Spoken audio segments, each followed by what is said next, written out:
오늘 말씀의 제목은 견고한 망대이신 하나님이라는 제목으로 말씀을 나누겠습니다. 우리가 지난주부터 벨직 신앙 고백서를 이제 읽어가고 있습니다. 거기에서 제일 처음 이야기하는 것이 믿음이 무엇인가라는 것을 언급을 했어요. 성도에게, 신자에게 믿음은 굉장히 중요한 것입니다. 왜냐하면 믿음으로부터 모든 것이 기인하기 때문에 그런 것이죠. 그래서 세상 사람들이 말하는 믿음과 신자의 믿음은 같은 것이 아니에요. 전혀 다릅니다. 신자에게 믿음은 자기 자신을 믿는 것이 아닙니다. 계시되어진 성경과 성경을 계시하여 주신 하나님을 믿는 것이에요.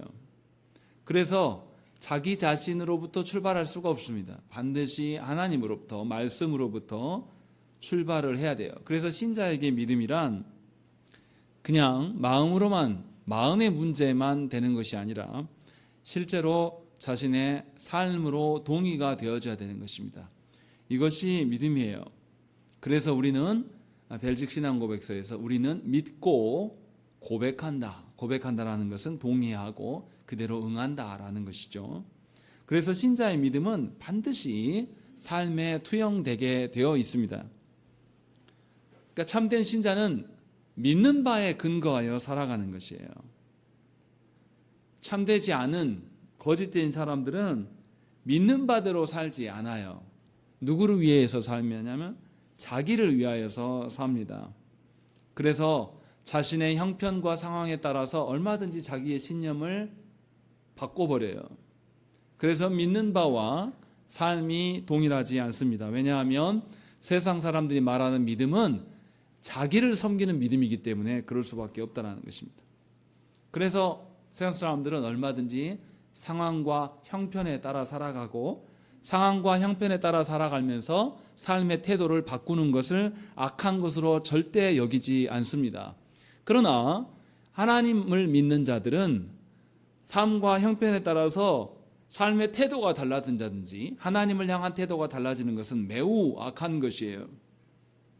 왜냐하면 우리는 믿는 바대로 사는 자들이기 때문에 자기 유익을 위해서 살아가는 자가 아니기 때문에 전혀 다르다라는 것입니다. 그래서 성도는 세상이 말하는 신뢰, 믿음 이런 것을 말해서는 곤란해요. 자기 자신을 부인하고 영원토록 변함없으신 하나님을 믿는 믿음이어야지 그것이 참된 믿음이라는 것입니다. 하나님을 믿는 믿음은 그러니까 자기 확신 속에 거하지 않은 것이죠. 내가 확신하지 못하여도 하나님의 주시는 믿음은 있는 것입니다. 내 눈에 아직 손에 잡히지 않고 내 눈에 증거가 없다 할지라도 하나님이 우리에게 부여하시는 믿음은 반드시 있는 거예요. 이것을 근거로 살아가는 것입니다. 이처럼 신자는 하나님에 대해 무엇을 믿고 무엇을 고백하는지가 매우 중요합니다. 하나님에 대해서 잘못 믿으면, 하나님에 대해서 잘못 알게 되면 그 삶이 뒤틀려질 수밖에 없는 것입니다. 그래서 소요리문답 산문에서도 뭐라고 하냐면 성경을 통해서 우리가 무엇을 보냐, 인간이 하나님에 대해서 믿어야 할 바를 알려준다. 그리고 하나님 앞에서 행해야 할 바를 알려주는 것이 성경이다라고 분명하게 말씀하고 있어요. 그러니 우리가 믿고 행하는 문제는 어디에서 찾아야 됩니까? 하나님 주신 말씀에서, 계시해 주신 말씀에서 찾는 것이지 다른 어떠한 곳에서 찾는 것이 결코 아니라는 겁니다. 그런데도 많은 그리스도인들이 살아가는 데 있어서, 믿고자 하는 것에 있어서 자신이 보여지는 현상을 믿고 보여지는 처지에 따라서 돌변하는 경우가 너무나 많아요. 이것은 믿음이 아니에요. 가짜 믿음이에요. 또한 성경이 아닌 특별한 어떤 신비적인 일들을 통하여서 하나님을 보려고 하는 것도 매우 교만한 일입니다. 분명히 벨직 신앙 고백서에서는 처음부터 하나님에 대한 바른 믿음이 신자의 정체성이다라는 것을 분명하게 밝히고 있어요. 그래서 신자의 삶은 하나님으로부터 오는 것이다라는 것을 우리에게 알려줘요. 그래서 신자는 바르게 믿고 고백을 해야 된다라고 지난 시간에 우리가 말씀을 들었습니다. 이제는 그러면 도대체 그 하나님이 우리의 삶에 어떤 연관을 갖고 계시는가, 이것을 우리가 살펴야 됩니다. 벨직 신앙고백서 이제 보시죠. 거기 보면 우리 모두는 한번 읽어보실까요? 전체를 한번 읽겠습니다. 주보를 보세요. 주보 보면 나와 있어요. 제1항 유일하신 한 분 하나님만 계심. 그 밑에 부분 읽겠습니다. 시작.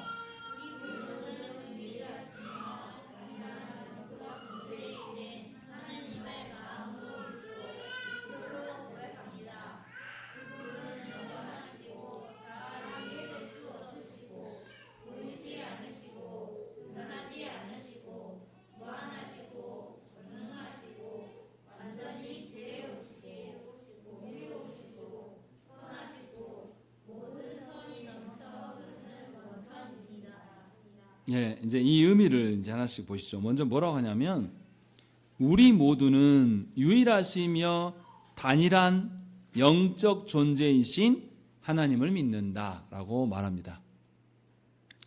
여기서 이제 특징적인 것은 뭐냐면 왜 유일하시다고 말했는데 또 단일하시다고 할까라는 거예요. 이상하지 않습니까? 유일한 것과 단일한 것이 비슷하게 느껴지는데 왜 따로 구분해서 말하고 있을까라는 것이죠. 먼저 우리가 유일하신 하나님 이 의미를 우리가 알아야 돼요. 유일하신 하나님이라는 것은 하나님 외에 다른 신은 없다는 뜻입니다. 다른 신은 아예 존재하지도 않는다라는 것을 의미해요. 그런데도 세상 사람들 어떻습니까? 하나님 외에 다른 신이 있다 합니까? 없다 합니까? 있다 해요. 그리고 여러분들도 하나님보다 뭘 두려워합니까? 귀신을 두려워하지 않습니까? 그 신이 있다고 믿는 거예요. 그 자체가. 하나님의 지배 아래에 있다고 믿는 것이 아니라 하나님과 독단적으로 독립적으로 있다고 믿는 것이지만 유일하신 하나님을 믿는다 하는 그 말 속에는 하나님이 모든 것을 주장하시는 유일하신 분이시다 라는 것을 이야기를 하는 거예요. 그러니까 다른 신들은 전부 다 없는 건데 있게 만들었어요. 누가 만들었습니까? 하나님이 만든 게 아니라 누가 만들었어요? 사람이 만드는 겁니다. 사람이 상상하고 조작질해 놓은 거예요. 그래서 그것을 붙들고 살아가는 거죠. 일본에 가면 수많은 신들이 있어요. 그래서 그 영향으로 우리나라도 그것이 있잖아요.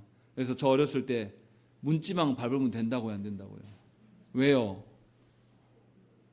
복 달아난다. 거기에 뭔 귀신이 있다 그러고, 광에 가면은 먼 귀신이 있고, 또 주방에 가면은 부엌이죠. 전기에 가면 뭐가 있다. 막 이런 것들. 이런 식으로 없는 건데 있다라고 누가 만들었냐면 타락한 우리들이 만들어 놓은 겁니다. 그래서 이것을 성경에서는 우상이라고 이야기를 하는 것이고, 이것은 하나님을 제외하고 하나님을 배척하려는 악한 습성이에요. 우리 모두는 그것을 갖고 있습니다. 그래서 뭘 좋아합니까? 저도 자녀를 키워보니까 아이들이 좀 성장하면서 무슨 이야기를 좋아합니까? 귀신 이야기 엄청 좋아해요. 최첨단을 달리는 뭐 현대인들이 기술이 어쩌고 저쩌고 막 다 그 거짓말이에요. 그거 하면 뭐 합니까? 우리 아이들 만화가 뭐가 나오냐면 신비 아파트 막 해가지고 거기에서 뭐 귀신 씌운 이야기 완전히 그 옛날 저 어렸을 때도 유행했던 이야기를 또 해요. 왜 그러냐면 우리는 유일하신 하나님을 믿지 못하기 때문입니다. 그리고 그것을 붙들고 살아가면서 우리가 상상하고 만든 것을 두려워해요. 얼마나 멍청합니까? 없는 건데 있다 말하고 없는 것을 두려워해요. 그러나 하나님은 분명하게 유일하신 분이다 라는 것을 말씀하고 있다는 것입니다. 두 번째로 우리가 아까 궁금해했던 것, 왜 하나님이 유일하시다고 하셨는데 왜 또 단일하다고 말씀하실까라는 것이에요. 단일함의 반대가 뭘까요?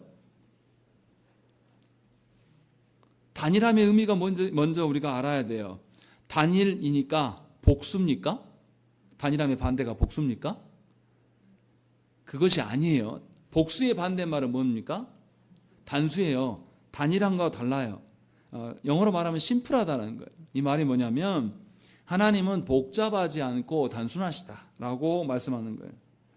이것은 무슨 말이냐면 하나님 이야기하기 전에 사람을 보십시다. 사람은 무엇과 뭐로 이루어졌습니까? 사람 뭐가 뭐로 이루어졌어요? 예, 육체와 영혼으로 이루어져 있어요. 그래서 육체와 영혼이 갈라지면 떨어지면 어떻게 해요? 우리가 뭐라고 합니까? 죽었다라고 이야기해요. 그래서 육체와 영혼이 떨어지게 되면 육신이 어떻게 돼요? 썩어 없어지죠. 이것을 이제 우리는 이야기를 합니다. 근데 하나님은 어떨까요? 하나님은 우리가 다 파악할 수 없어요.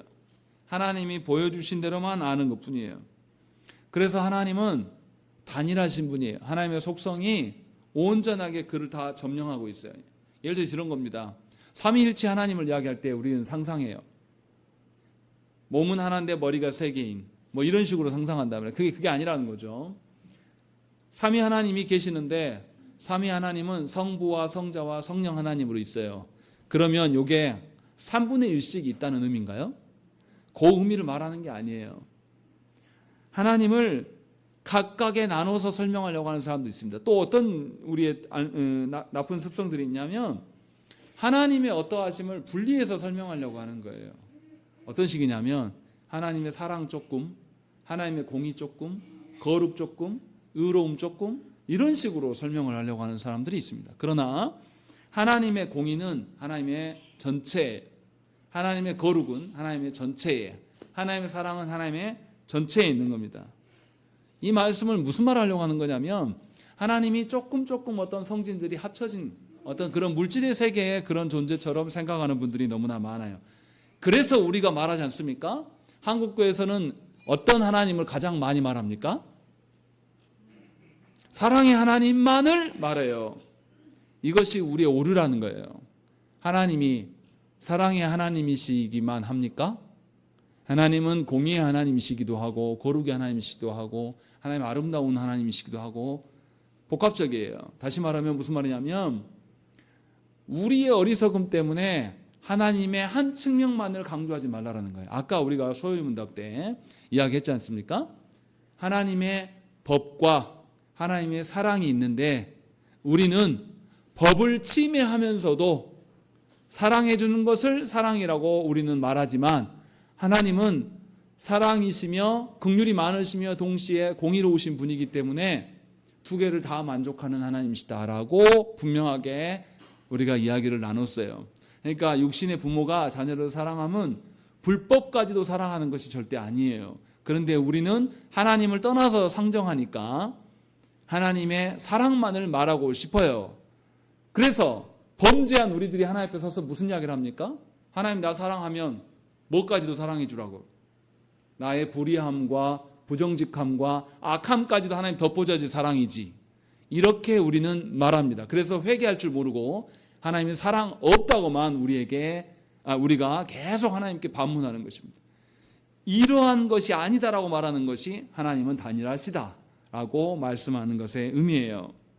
그렇기 때문에 하나님의 속성을 어느 한 부분만 놓고 부각시키는 것은 악한 겁니다.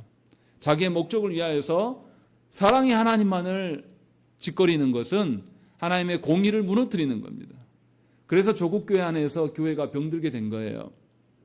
교회가 그리스도의 공의의 기반으로 인하여서 구원받은 자들이 하나님의 사랑만, 자기에게 혜택받는 이기적인 사랑만을 말하고 계속 살아왔기 때문에 교회가 기득권층의 종이 되었고 교회가 세상의 정치권에 들락거리고 거기에 기웃거리는 자로 서 있는 것이에요. 조국교회의 역사를 보면 결코 교회의 성장에 기득권들하고 결탁하지 않은 적이 없습니다. 우리가 잘 아는 한경직 목사가 일제시대 때는 친일을 했고 또 독재 정권이 들었을 때는 뭐까지 한 줄 아십니까? 박정희가 쿠데타로 정권을 장악하니까 미국이 박정희 정권을 인정 안 해요. 근데 한경직 목사가 외민에서 공부했던 미국 신학교에서 공부했던 사람이거든요. 그래서 박정희를 변호하려고 본인이 독재자를 변호하기 위해서 미국까지 가서 미국 정부를 만나고 와요. 그래서 독재 정권을 인정해달라라는 것을 목사가 시행한 겁니다. 그러니까 하나님의 공의나 이런 거를 모르는 겁니다. 그냥 반공만이 제일이 됐던 시대가 있었어요. 그래서 안타깝게도 조국교회 안에서 합동쪽과 통합쪽이 갈라질 때 한 요소 중에 하나가 뭐냐면 반공이었습니다. 이데올로기가 어떻게 교회를 갈라놓습니까? 그래서 한경림 목사가 뭐 한 거냐면 서북 청년단을 만들어가지고 제주 학살할 때 자기 청년들이 반공을 처단하는 걸 너무 잘했다라고 자기 자서전에도 썼어요. 이거는 엄청난 오류입니다. 무슨 이야기를 하려고 하는 거냐면 하나님의 속성 전부를 우리는 인정할 줄 알고 하나님의 속성 전체를 상정할 수 있도록 하나님께 엎드려야 돼요. 그렇지 않고 우리 마음대로 우리 식대로 하나님을 상상하고 그 순수하시고 단일하신 하나님을 보지 않고 우리 마음대로 평가하는 것은 하나님의 진노를 사는 겁니다. 그러니 조국교회 안에서 사랑 타령하는 것은 굉장히 위험한 겁니다. 우리는 그러한 지경에 놓여 있다는 것이죠. 그래서 놀랍게도 몇백 년 전에 만들어진 이 신앙 고백서에서 하나님은 한 분이시며 단일하시다라는 고백을 이미 하고 있는 거예요. 다시 말하면 그 당시에도 인간의 오류로 인하여서 하나님의 어떠한 부분만을 강조했던 무리들이 있었다라는 증거죠. 이것을 우리에게 알려줍니다. 그리고 세 번째로 하나님은 영적 존재이시다라고 말씀해요. 이것은 하나님이 영혼이시다라고 말하는 것이 아니에요. 천사가 영적인 것과 사람의 영혼이 영적인 것과 하나님이 영적 존재 되신 것은 다른 겁니다. 이것을 말하고 있는 거예요. 그러니까 피조물 가운데서 하나님과 닮은 존재나 사물이 있습니까? 하나님을 대체할 만한, 하나님을 대신할 만한 어떠한 것이 있냐 이 말이에요. 절대 없다라는 뜻이에요. 하나님이 영이시다라는 의미는 우리와 존재 자체가 다르다라는 것을 설명하는 거예요. 그런데도 사람들은 하나님 아닌 다른 것들을 신으로 여겨요. 그리고 그것을 두려워하면서 그것에 절한단 말이에요. 하나님을 대체하려고 하는. 그래서 이스라엘 백성들도 하나님이 모세가 40일간 보이지 않자 뭐 했습니까? 금송아지를 만들어 놓고 이것이 하나님이다 라고 말한 거죠. 그것에서 하나님께서 싫어하셨어요. 우리가 잘 기억해야 될 것은 사람이나 사람이 만들어 놓은 우상은 시작과 끝이 분명합니다. 그런데 하나님은 시작이 있으신가요? 없어요. 영원하시기 때문에 시작을 알 수 없어요. 또 끝은 어떻습니까? 그것도 우리는 알 수가 없어요. 그러나 분명하게 우리는 시작이 분명합니다. 끝도 우리가 언젠지 확정할 수는 없지만 누구에게나 끝이 있어요. 그래서 우리 자신은 시작한 날을 기념해요. 그러나 하나님은 시작한 날이 없으시기에 그것을 말하지 않습니다. 분명히 이 차이가 있다는 것입니다. 그래서 사람이 얼마나 교만하냐면 자신이 피조물됨을 인정할 줄을 몰라요. 첫사람 아담과 하와가 어땠습니까? 자신이 피조물됨을 인정하고 하나님 아래서 머무는 것이 아니라 타락하여서 자신들 스스로가 하나님처럼 될 수 있다라고 믿었던 것이고 그것으로 말미암아 하나님을 떠나게 된 것이죠. 이처럼 하나님을 떠난 사람은 자기 자신 안에서 뭔가를 발견하려고 합니다. 스스로를 굉장히 공의롭고 지혜롭고 선하다라고 봐요. 하나님 앞에 서지 않는 사람들은. 그래서 어떻습니까? 이런 사람들의 특징이 있죠. 사람들 앞에서 뭐가 되고자 합니까? 머리가 되고자 하고 선생이 되고자 하죠. 본인이 모든 것의 주권자인 것처럼 행동을 합니다. 그러나 하나님 앞에, 하나님 영적이신 그분 앞에 우리가 서 있다라는 것을 인정하게 되면 우리는 그럴 수 없어요. 어느 누구도 자랑할 수 없고 머리가 될 수가 없어요. 하나님 외에는 불가하다는 것을 안다는 것입니다. 그러나 인류는 늘 첫사람부터 무슨 것을 상정했냐면 교만하고 자신들의 어리석음으로 하나님을 제외한 채로 자신을 중심으로 모든 종교성을 말해왔습니다. 그래서 우리 자체는 하나님을 중심으로 놓고 무엇인가를 살아가려고 하지 않아요. 언제나 우리는 우리의 존재됨, 우리의 생각, 우리의 말, 행동, 우리가 누리는 모든 것이 하나님으로부터 왔다고 믿지 않습니다. 그래서 피조세계 전체를 보면서 우리는 뭐라고 합니까? 뭐라고 부르죠? 자연이라고 불러요. 자연이란 뜻이 뭡니까? 스스로 존재한다라는 것이죠. 하나님이 창조하셨다는 생각 절대 안 해요. 이것을 우리가 다 갖고 있는 오류예요. 그래서 세상의 종교성은 누구로부터 출발합니까? 나로부터 출발해요. 내가 제일 지혜롭고 사람이 제일 영장의 만물이라고 믿기 때문에. 그러나 하나님이 영적 존재라고 말씀하시는 것은 모든 것이 하나님으로부터 기인한 것이며 하나님과 같은 것이 아무것도 없다라는 것을 우리에게 알려줘요. 그래서 하나님 어땠습니까? 아담과 하와의 범죄함에도 불구하고 우리를 구원하시고 구원 계획을 세우십니다. 왜 그렇게 하십니까? 뭐 때문에요? 우리가 사랑할 만하기 때문에요? 아니요. 하나님이 순전히 긍휼이 많으시기 때문에, 하나님의 긍휼하심으로부터 이것이 우리에게 주어진 거예요. 그래서 창세기에 보면 하나님이 아브라함을 택하시고, 아브라함의 창세기 12장부터 22장까지의 여정을 보면 어떤 여정입니까? 아브라함이 처음부터 막 순종하면서 막 대단한 믿음을 발휘하고 막 그랬습니까? 우리는 그렇게 생각해요. 믿음의 조상 아브라함은 어쩌고저쩌고 하면서 처음부터 아브라함이 굉장히 우리랑 다른 존재인 것처럼 말하려고 해요. 그래서 아브라함을 따라가려고 합니다. 그러나 그렇지 않아요. 아브라함은 늘 하나님께 반복되는 그 오류를 저질렀습니다. 하나님께서 언약해 주신 것, 자손과 땅의 대환, 땅의 약속, 또 복의 통로가 될 것을, 이 세 가지를 약속해 주셨는데 아브라함은 이 세 가지를 다 지키지 않아요. 신뢰하지 않아요. 그래서 어떻게 합니까? 자손에 대한 것도 사라의 몸에서 나올 아들을 기다리지 않아요. 조카 롯을 자신의 후계자로 생각했다가, 또 자기의 종을 후계자로 생각했다가, 안 되니까 이제 하갈의 몸에서 난 이스마엘을 생각했다가, 그래도 하나님 끝까지 뭐 하십니까? 아니 사라의 몸에서 날 자가 네 씨가 될 것이다. 계속 이걸 알려주세요. 그리고 땅에 대한 약속도 마찬가지예요. 하나님께서 가나안 땅, 약속의 땅을 주셨으면 그 땅에 머물러 있어야 되지만 아브라함은 먹고 사는 문제가 생기고 흉년이 왔을 때마다 그 땅을 떠났어요. 그러나 하나님 그때마다 그를 다시 챙겨서 올려보내시고, 또 복의 통로가 될 것들, 아브라함을 악하게 되면 하나님이 치실 것이고 아브라함을 존귀하게 하면 그를 복되게 하실 것이라는 하나님의 약속이 아브라함의 인생 가운데 계속 있어진 것이죠. 왜 하나님께서 계속 불순종하며 오류를 내뿜는 그에게 이렇게 대하셨습니까? 하나님의 긍휼하심 때문이지 아브라함이 어쩌고 저쩌고 해서 그런 것이 절대 아니라는 거예요. 그러니까 성경을 보면서 사람을 보지 말라라는 것이죠. 사람은 그냥 타락한 존재. 그런데 우리는 성경 보면서 계속 무슨 이야기 합니까? 아브라함이 이렇게 해서 하나님이 한 거야. 헛소리를 하는 거예요. 계속. 성경에서 그걸 말한 적이 없는데. 분명하게 이것을 우리에게 말하고 있습니다. 잠언 29장 25절 말씀 보면 뭐라고 되어 있냐면, 사람을 두려워하면 올무에 걸리게 되거니와 여호와를 의지하는 자는 안전하리라 라고 말씀하는 거죠. 사람의 어떠함에 근거한, 자신을 포함한 사람의 어떠함에 근거하여 살아가는 자는 반드시 올무에 걸려 넘어진다 라고 말씀하고 있어요. 그러나 여호와 하나님을 의지하는 자는 안전할 것이다 라고 된 것이죠. 그래서 신자는 그리스도로 인하여서 의롭게 된 자예요.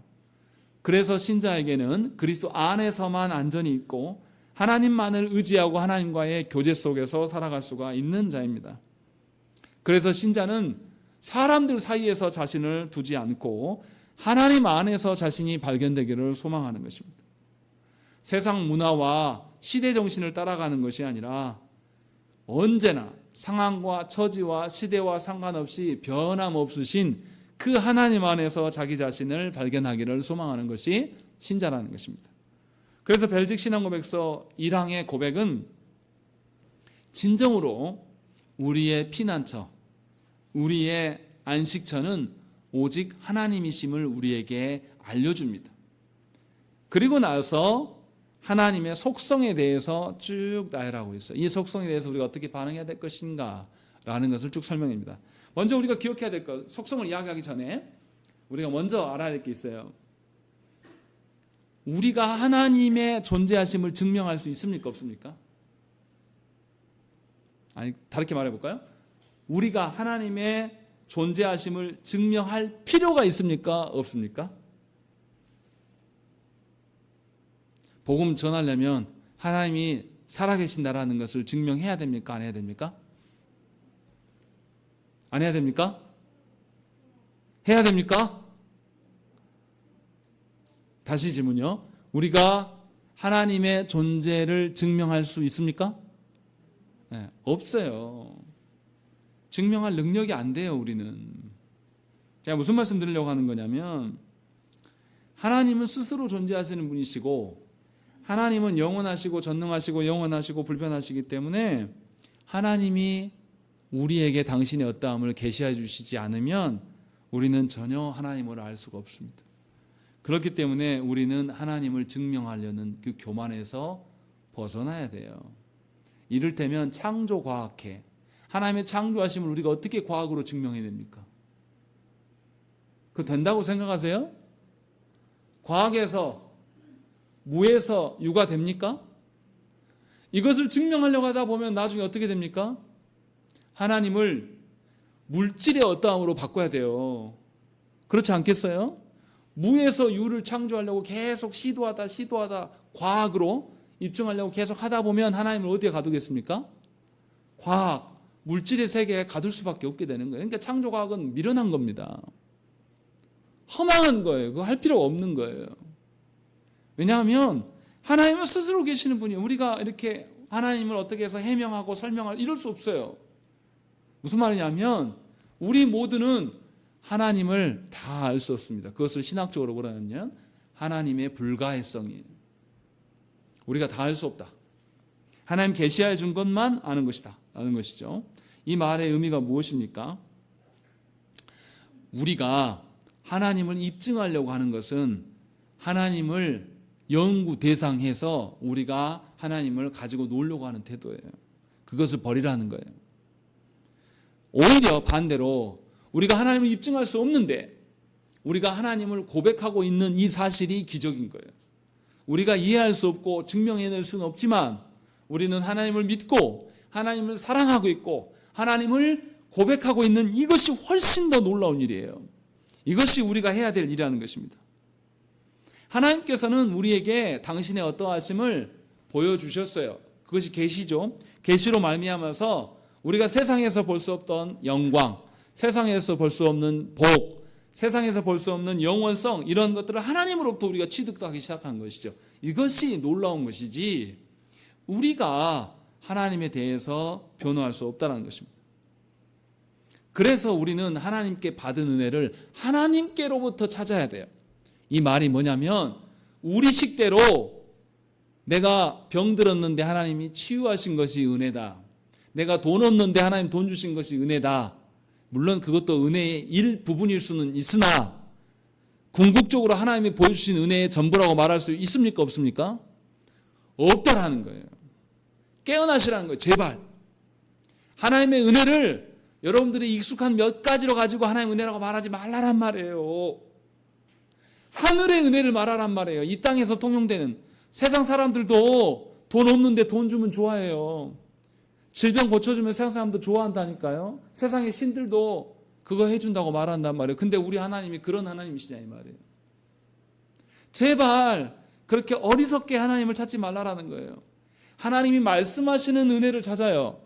그 은혜가 뭡니까? 우리의 죄를 발견케 하시고 우리로 말미암아 하나님 나라를 보게 하시고 우리로 말미암아 하나님 나라 백성으로 살게 하신 것.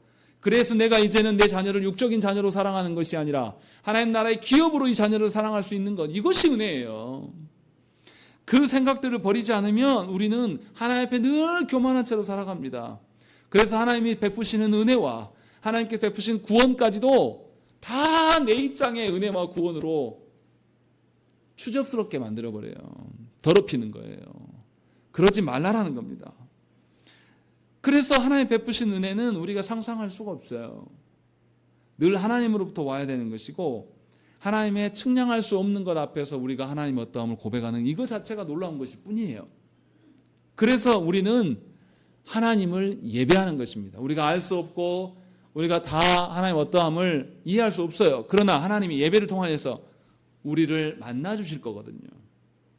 그래서 그 예배를 우리가 사모하고 하나님의 존재하심이 우리의 찾고 구하는 전부예요. 그래서 하나님이 부르신 자리에 우리가 나아가는 것입니다. 안 그렇겠습니까? 자녀들이 부모의 존재를 증명하려고 합니까? 부모가 계신 곳에 갑니까? 누가 부모가 계신 것을 존재 증명을 해요? 서울에서 직장 다니는데 너희 부모님 어디 계시냐? 영광 어디 계셔? 어디 있냐? 증명해봐. 우리 부모님은 이래저래 해서 거기서 농사도 짓고 뭐 하니까 진짜 있어. 이렇게 말하는 사람 한 명도 없어요.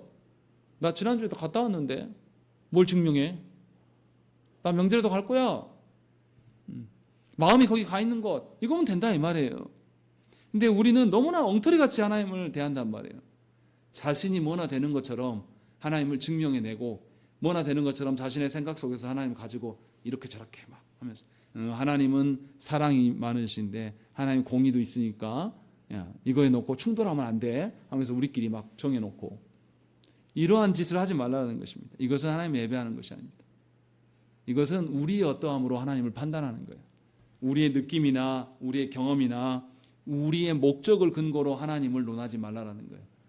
내 목적을 상정해놓고 하나님이 이 목적에 응답 안 해주시니까 우리 뭐라고 합니까? 하나님을 향해서 원망하고 푸념하고 좌절하고 낙담하는 것. 이것이 교만한 거예요. 그러니까 교회 와서 하나님 앞에서 울며 불며 떼쓰는 그런 기도는 하나님 좋아하지 않으세요. 사람인 제가 봐도 보인다니까요. 정말로 저분이 겸손하게 하나님께 엎드리는 것인지 자신의 이름값 하려고 온 것인지 자신의 뜻대로 안 돼서 인생살이가 고달파서 하나님 앞에서 앙탈을 부리는 건지 저도 봐도 느껴져요. 하나님은 모르시겠냐 이 말이죠. 그러니 우리가 분명하게 하나님을 아는 일에 있어서는 우리의 짐작대로 하면 안 돼요. 하나님 계시하셔 준 곳에서 그곳에서 하나님을 알아가려고 애를 써야 돼요. 그리고 그러한 삶을 체득해야 돼요. 그러할 때에 하나님의 은혜를 하나님으로부터 온 은혜를 말할 수 있어요. 그렇지 않겠습니까? 내가 경험해 보니까 내가 목회하면서 경험한 하나님인데 하나님은 나 못 살 때도 먹을 거 채워주더라. 너도 그럴 거야. 이런 은혜 말하지 마요. 그럼 그 자녀는 뭐만 봅니까? 먹거리 채워주는 하나님으로만 생각 안 해요.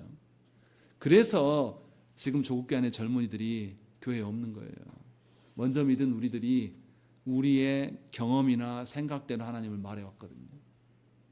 우리의 짐작대로 하나님을 말했어요. 성경에서 말하는 하나님이 주시는 은혜를 말하는 게 아니라 언제나 우리 경험에 근거해서 내 소원대로 하나님을 말해온 엉터리같이 말해온 거예요. 그래서 우리 자녀들이 다 교회 떠나버린 겁니다. 그것은 세상에도 있거든요. 꼭 부모가 말하는 하나님 안 믿어도 되거든요. 이것이 불가해한 하나님 앞에 선 우리의 태도예요. 너무나 중요한 이야기예요. 이 생각의 틀을 안 바꾸면 여러분들은 평생 여러분 이야기할 겁니다. 하나님에 대해서 물어봤는데 계속 여러분 체험을 이야기할 거예요. 하나님에 대해서 물어보면 우리는 뭘 말해야 됩니까? 성경을 말하면 돼요. 하나님의 존재 증명을 우리가 할 수 있습니까? 아니, 못해요. 그냥 우리의 고백을 말하면 돼요. 그 영혼이 변화되고 안 되고 우리가 걱정할 필요가 있습니까? 없습니까? 아니요, 하나님이 하셔요. 그래서 불가해하신 하나님 앞에 우리의 태도가 어떠한지를 먼저 점검을 해야 돼요. 지금 이것을 말하고 있는 겁니다. 1항에서 너 뭐 믿냐? 유일하시고 단일하시고 영적 존재이신 하나님을 내가 믿는다. 이 말 두 개 다 포함되어 있는 거예요.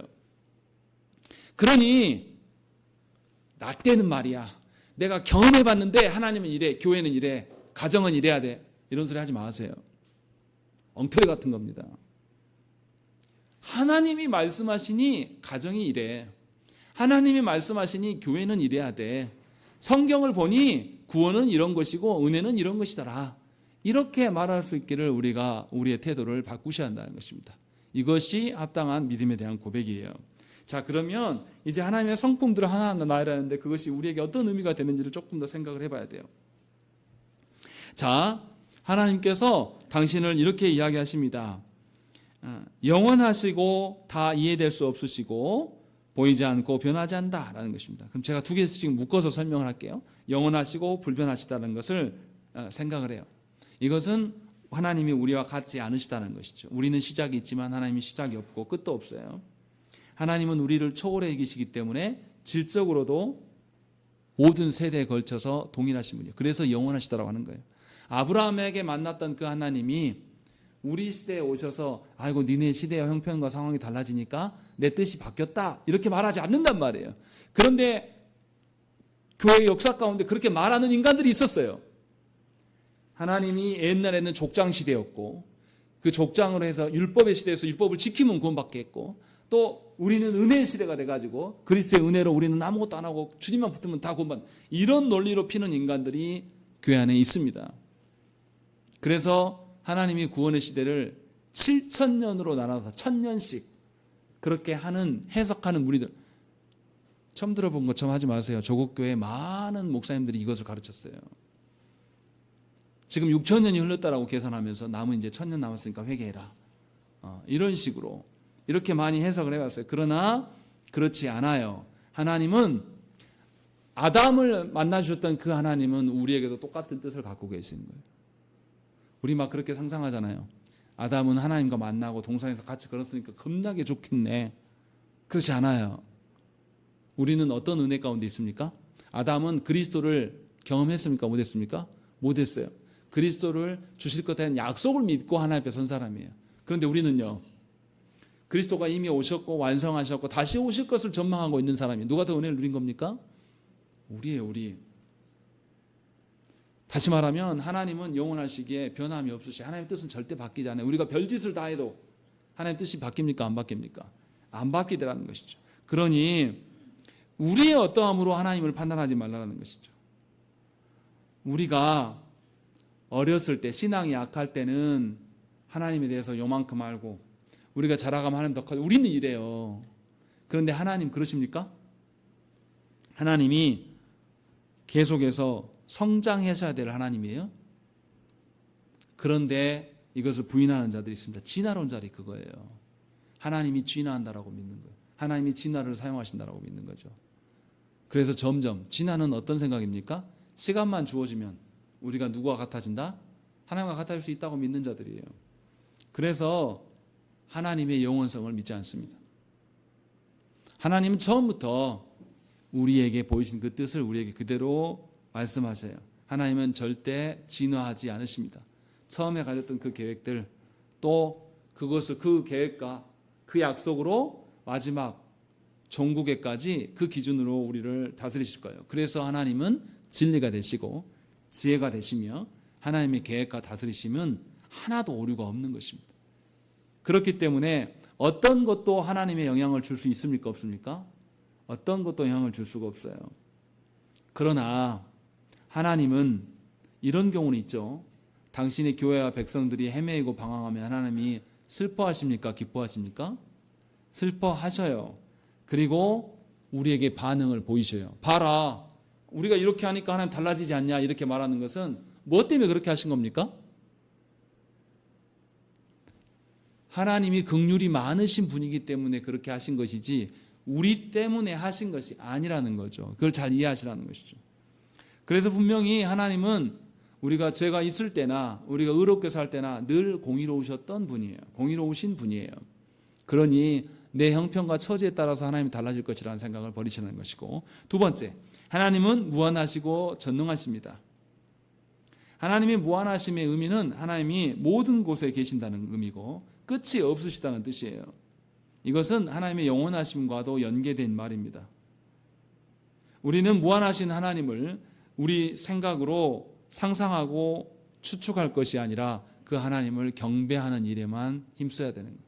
무한한 것 때문에 측량할 수가 없어요. 그래서 하나님의 무한하심 때문에 우리의 형편과 상황과 상관없이 우리에게 동일하게 함께 해주시는 것이죠. 우리의 상황이 달라져도 하나님은 변하거나 사라지거나 달라지지 않으시고 늘 우리와 함께 계셔요. 그러니 신자의 안정과 평안은 여러분들이 느끼는 것이 진짜가 아니에요. 신자의 안정과 평안은 여러분들의 형편 따라서 바꿔지는 것이 절대 아니에요. 분명한 어떠한 상황 속에서도 하나님은 우리와 함께 하십니다. 또 하나님은 전능하시기 때문에 변함이 없으셔요. 그러한 능력이 되십니다. 모든 존재하는 것들의 목적과 종국까지 다 하나님의 전능하심에 달려있는 것이지 우리에게 맡긴 것이 아니에요. 그렇기 때문에 하나님은 범죄함으로 사탄의 종노릇 했던 우리들을 어떻게 하셨습니까? 사망으로부터 건져내셨어요. 그런 전능함이 있으신 하나님이에요. 그렇기 때문에 성도는 하나님의 전능하심을 믿고 하나님의 말씀을 청종하는 것입니다. 내가 죄악 가운데 있을 때라도 하나님의 말씀을 청종하는 거예요. 우리는 그렇지 않지 않습니까? 내가 주일에 한번 빠지거나 내가 뭘 못하면 그 마음에 붙들려 가지고 하나님을 예배하고 다시 하나님의 말씀을 봐야 되는데 그거 합니까? 못합니까? 옛날에 그 범죄한 것을 붙잡혀갖고 계속 눈물바람하고 있는, 이거는 하나님의 전능성을 믿지 않는 겁니다. 분명하게 이 부분을 아셔야 한다는 것이죠. 그리고 아까도 밝혔던 것처럼 하나님은 불가해하시고 지혜로우신 하나님이에요. 근데 그 지혜로우심이 완벽하신 거죠. 그래서 하나님은 불가해하시기 때문에 사람이 상상하거나 연구하거나 추측한다고 해서 하나님을 알 수가 없어요. 다시 말하면 하나님께서 감추신 것은 감추신 그대로 있어야 되는 거예요. 우리가 발굴해내고 우리가 어떻게 할 수가 없는 겁니다. 하나님이 우리 인생 가운데 이런 거예요. 하나님, 저를 목회자로 부르셨는데 왜 하나님 이렇게 작게 두십니까? 이해가 안 되네요. 하나님 빨리 알려주세요. 우리 기도하잖아요. 그런데 하나님은 불가해하신 하나님. 하나님 보이시지 않으면 우리 보이시지 않은 대로 그곳에 머물러야 돼요. 이것이 하나님 앞에 합당한 우리의 태도라는 것입니다. 그런데도 우리는 어떻게 하냐면 우리 스스로 하나님의 뜻을 알려고 합니다. 자신이 꿈에서 봤다 그러고 자신만이 뭔가 독특한 것을 성경에서 개발해냈다고 그런 교만을 떨어요. 그러나 하나님은 하나님의 말씀을 계시해 주신 것을 아담 때 달리, 아브라함 때 달리, 다윗과 이삭 때, 다윗과 솔로몬 때도 달리하고 예수님 때 달리하고 이런 하나님이 아니에요. 늘 동일하신 하나님이란 말이에요. 그렇기 때문에 우리는 하나님의 불가해심을 그대로 둬야 돼요. 또 하나님의 앞에서 우리는 하나님만이 지혜로우시기 때문에 하나님께서 모든 것을 선하게 이루어 가심을 또한 믿어야 돼요. 우리보다 훨씬 더 지혜로운 것이기 때문에 하나님의 다스림을 존중할 줄 알아야 되는 것입니다. 그래서 성도는 하나님께서 알려주신 그 영역에서 하나님을 신뢰하고 따라가는 것이 성도의 태도라는 것입니다. 그리고 하나님은 공의로우시고 선하신 하나님이에요. 하나님은 우리를 사랑하실 때에 하나님의 의로우심과 하나님의 공의로우신 그 기준에 맞추어서 당신의 백성들을 계속 인도해 가시는 것입니다. 그러니까 하나님의 기준을 어디서 찾아야 되냐면 하나님 계시해 준 말씀에서 찾는 것이지 우리의 어떠함에서 찾는 것이 아니에요. 하나님은 우리의 범죄를 다루실 때도 하나님의 공의를 만족시키기 위하여서 아드님을 내어주시고 희생하게 하심으로 우리를 긍휼히 여기셨어요. 그렇기 때문에 모든 성도는 공의로우신 선하심 하나님 앞에서 공의로움과 선함을 존중해야 돼요. 우리가 그렇게 살아야 한다는 것이죠. 그리고 마지막으로 하나님은 보이지 아니하시고 무궁무진하시다 이렇게 되어 있어요. 하나님을 우리가 볼 수 없어요.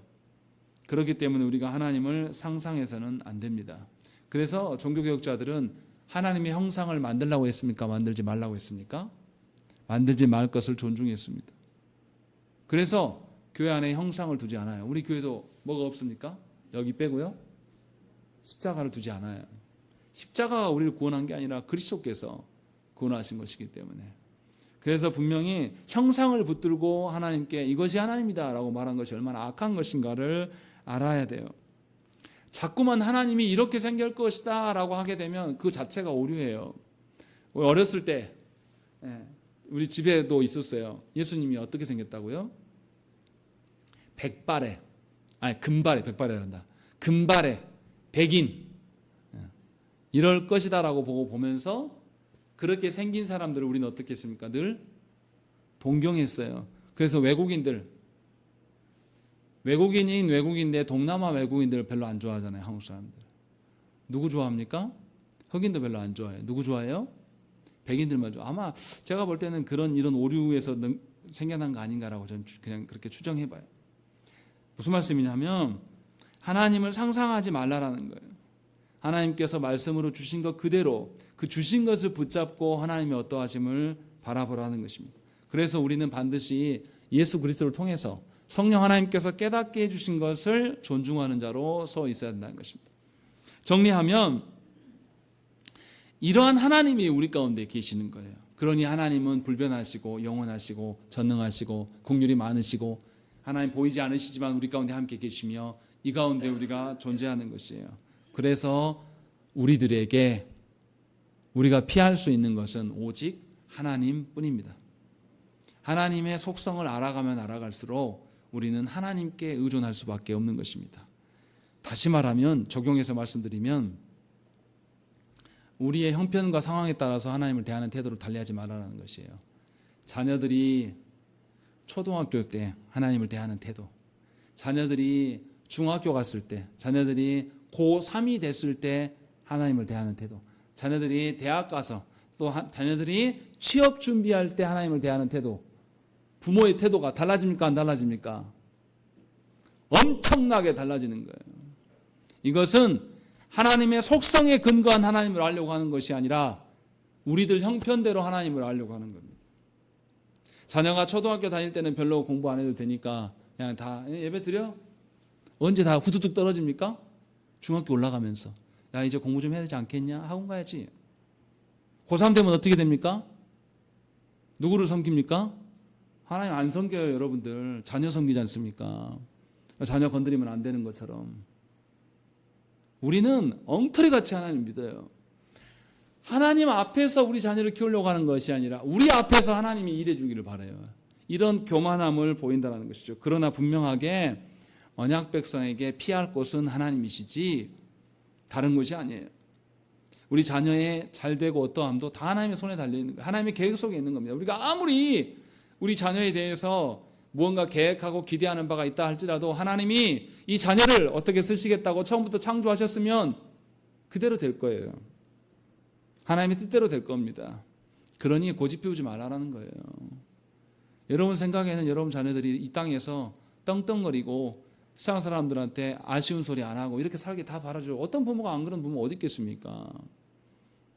그런데 착각에서 벗어나서 하나님의 계획 속에서 여러분들의 자녀를 발견하는 것이 하나님의 앞에서 우리 합당한 태도라는 것입니다. 한 예로 말하는 거예요. 자녀에 대한 부분들. 마찬가지로 우리의 모든 신앙에 있어서 하나님 앞에서 우리의 신앙을 살펴야 돼요. 또 이것을 확장해서 생각하면 어떻습니까? A라는 성도, B라는 성도, C라는 성도 다 하나님 앞에서 인생의 계획과 하나님의 뜻 앞에서 살아간다면 이들이 하나 되겠습니까? 안 되겠습니까? 하나가 되는 거예요. 그러니까 교회의 하나됨은 사람들의 어떠함으로 되지 않아요. 하나님의 속성에 근거하여서 하나 되는 교회가 되는 것입니다. 그러니 여러분들이 분명하게 모든 성도가 동일한 신앙 고백할 수 있기를 기도해야 돼요. 그것을 가르쳐야 됩니다. 그러할 때 우리는 보여주는 이 시대에 광주 땅에 있는 정향교회로서 서는 것이 아니라 우리는 어느 교회요? 공교회, 우주적인 역사적인 교회 가운데 우리의 한 일원으로 설 수가 있는 것입니다. 그것이 여러분들의 삶이 돼야 돼요. 그래서 바울이 추구했던 바울이 하나님의 뜻대로 되기를 위한 근심이 곧 우리의 근심이 돼야 되는 것이고 아브라함이 하나님의 말씀 앞에서 순종하면서 자신을 꺾고 독자 아들을 하나님께 내어주셨던 것이 우리의 자녀들의 양육이 돼야 되는 것이에요. 똑같은 거라는 거죠. 하나도 다를 바가 없어요. 그것을 하나님의 어떠하심 속에서 발견하라는 것이죠. 그것이 우리의 신앙이 우주적인 하나님 나라의 일원으로서 서게 되는 것이고 독단적으로 서지 않게 되는 가장 지름길이에요. 그래서 성도는 놀랍게도 이 땅에서부터 하나님의 어떠하심 때문에 천국 백성으로 살아가는 것입니다. 이 땅의 형편과 상황은 늘 요동하면서 나를 막 겁주고 두렵게 만들어요. 그런데 하나님은 영원하시고 불변하시고 전능하시고 변함이 없으시고 보이지 않으시지만 우리와 함께 계시고 그러한 분이기 때문에 우리는 늘 하나님 나라로 살 수가 있게 되는 것이에요. 그러니 진실로 하나님을 여러분의 견고한 망대 삼으시기를 기도하셔야 되는 것입니다. 우리가 하나님의 속성을 다 몰라도 괜찮아요. 하나님이 우리를 알게 하실 것이고 우리를 지도하실 것이니까 중요한 것은 우리가 어디로 피해야 됩니까? 하나님께로 피해야 돼요. 자녀의 문제에 있어서도 하나님께 피하시고 내 육신의 건강의 문제도 하나님께 피하시고 내 영혼의 어떠함도 당연히 하나님께 피하는 것이고 내 배우자의 문제도 하나님께 피하셔서 여러분의 모든 일상이 하나님께로 피하는 역사가 있기를 간절히 축원합니다. 함께 기도하겠습니다.